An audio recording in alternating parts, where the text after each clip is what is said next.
Hello বন্ধুরা, কেমন আছেন সবাই? আশা রাখছি আপনারা প্রত্যেকে যে যেখানেই আছেন ভীষণই ভালো আছেন এবং ভালো আছে আপনাদের প্রত্যেকের পোষা পাখিগুলিও। আমি মৌসুমি AM বার্ডসের আরও একটা নতুন ভিডিওতে আপনাদের সকলকে জানাই স্বাগতম। অনেকদিন আগেই ফিঞ্চের কলোনির একটা ভিডিওতে আমি জানিয়েছিলাম আপনাদের খুব শিগগিরই কিন্তু ভেতর থেকেও ফিঞ্চের সেটআপটা দেখিয়ে দেব। ভেতরে কি কি আছে চলুন আজ দেখে নিই। অনেক দিন যেহেতু আপনাদেরও দেখানো হয়নি, আমারও কিন্তু দেখা হয়নি এর ভেতরে ঠিক কি কি অপেক্ষা করছে আমাদের জন্য। কিন্তু এই যে বাসাগুলো দেওয়া হয়েছিল, বাসার ভেতর তো একেবারে ফাঁকা। আমি কিন্তু এমনটা আশা করিনি। আসলে জানেন তো, এই ফিঞ্চের যে খাঁচাটা রয়েছে সেটা কিন্তু বেশ উঁচুতে, তাই নিয়ম করে প্রতিটা দিন দেখা একেবারেই সম্ভব হয়ে ওঠে না। অনেক দিন পর আপনাদের সাথে সাথে কিন্তু আমিও দেখছি। দেখুন, এর মধ্যে বেশিরভাগ বাসাগুলোই কিন্তু রয়েছে একেবারেই ফাঁকা। দু একটাতে কম বেশি নেস্টিং মেটেরিয়াল রয়েছে, কিন্তু সেটা একেবারে যথেষ্ট নয়। ভীষণভাবে আশাহত হলাম এই মুহূর্তে। যদিও পাখিগুলোকে এতটা কাছ থেকে দেখতে পেরে বেশ লাগছে, আপনাদেরও নিশ্চয়ই খুব ভালো লাগছে যারা ছোট্ট পাখি এই ফ্রিঞ্জগুলোকে পছন্দ করেন।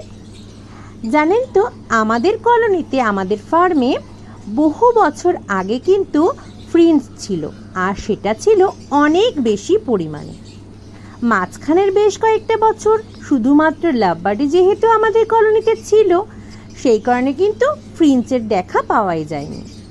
আপনারা তো দেখেই নিলেন, এই বাসাগুলোর বেশিরভাগই রয়েছে খালি, আর ভেতরে কিন্তু কোনো ডিম বাচ্চা কিছুই এই মুহূর্তে। আসলে জানেন তো, দোষটা আমাদেরই হয়েছে, যেহেতু অনেক দিন ভেতরে খাঁচাগুলোকে দেখা হয়নি। খাঁচার মধ্যে যে বাসাগুলোই একেবারেই নেস্টিং মেটেরিয়াল শূন্য রয়েছে, সেটা যদি জানতাম তাহলে হয়তো নেস্টিং মেটেরিয়ালটা আরও আগে দেবার সুযোগটা পেতাম। মাঝে দু একটা ডিম পড়ে থাকতে দেখেছি, যদিও যেগুলো নষ্ট ছিল। আমি ভেবেছিলাম ভেতরে হয়তো দু একটা ঘরে ডিম বাচ্চা কিছু না কিছু পাবই। তো যাই হোক, কি আর করার।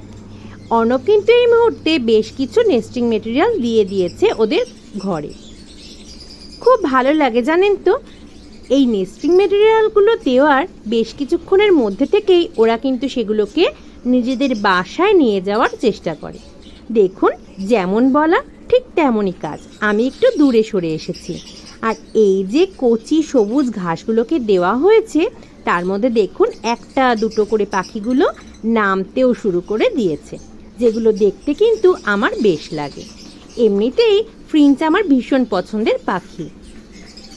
আপনাদেরও নিশ্চয়ই যারা পাখি পছন্দ করেন এবং ছোট পাখি হিসেবে ফ্রিঞ্চও পছন্দ করেন, তাদের ভালোই লাগছে দেখতে। দেখুন, একটা দুটো করে বেশ অনেকগুলো পাখি কিন্তু নিচে নেমে গেছে, আর ওরা মুখে করে ঘাসগুলোকে বাসায় নিয়ে যাওয়ার চেষ্টাটাও করছে।